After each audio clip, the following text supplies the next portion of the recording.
Chapitre 42.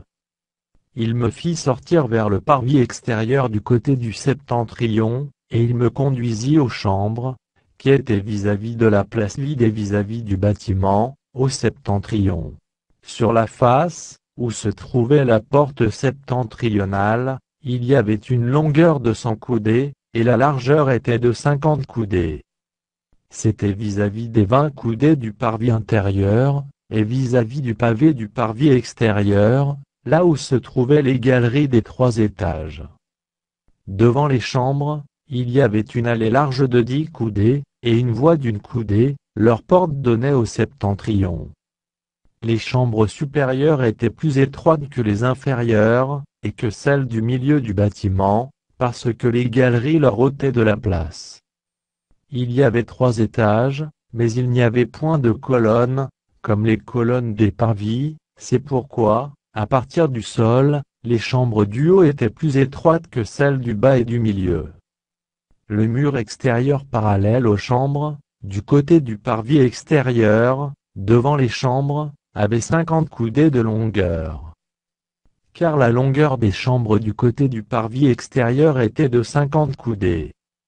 Mais sur la face du temple il y avait 100 coudées. Au bas de ces chambres était l'entrée de l'Orient, quand on y venait du parvis extérieur. Il y avait encore des chambres sur la largeur du mur du parvis du côté de l'Orient, vis-à-vis de la place vide et vis-à-vis du bâtiment. Devant elle, il y avait une allée, comme devant les chambres qui étaient du côté du septentrion. La longueur et la largeur étaient les mêmes, leurs issues, leur disposition et leur porte étaient semblables. Il en était de même pour les portes des chambres du côté du midi. Il y avait une porte à la tête de l'allée qui se trouvait droit devant le mur du côté de l'Orient, par où l'on y entrait.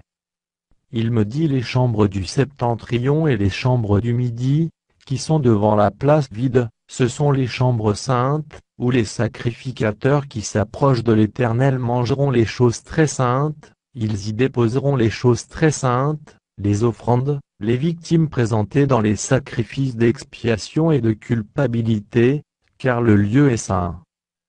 Quand les sacrificateurs seront entrés, ils ne sortiront pas du sanctuaire pour aller dans le parvis extérieur, mais ils déposeront là les vêtements avec lesquels ils font le service, car ces vêtements sont saints. Ils en mettront d'autres pour s'approcher du peuple. Lorsqu'il eut achevé de mesurer la maison intérieure, il me fit sortir par la porte qui était du côté de l'Orient, et il mesura l'enceinte tout autour. Il mesura le côté de l'Orient avec la canne qui servait de mesure, et il y avait tout autour 500 cannes. Il mesura le côté du septentrion avec la canne qui servait de mesure, et il y avait tout autour 500 cannes. Il mesura le côté du midi avec la canne qui servait de mesure, et il y avait 500 cannes. Il se tourna du côté de l'Occident, et mesura 500 cannes avec la canne qui servait de mesure. Il mesura des 4 côtés le mur formant l'enceinte de la maison, la longueur était de 500 cannes, et la largeur de 500 cannes, ce mur marquait la séparation entre le saint et le profane.